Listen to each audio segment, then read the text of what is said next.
wabarakatuh. Selamat siang saudara-saudaraku sekalian.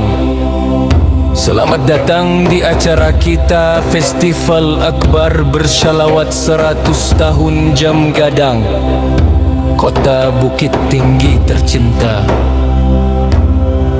Bagi teman-teman semuanya, seluruh penjuru Indonesia yang hadir pada siang hari ini, mari kita bersalawat kepada Rasulullah sallallahu alaihi wasallam, mengharapkan syafaat beliau di akhirat kelak dan mendapat ridho dari Allah Subhanahu wa taala.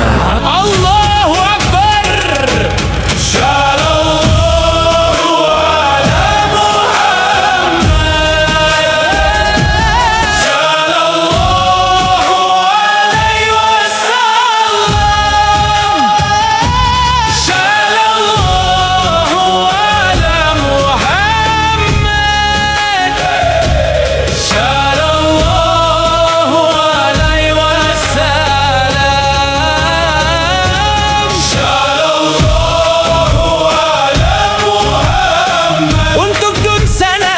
Semuanya di sini, mari kita bermunajat kepada Allah. Semoga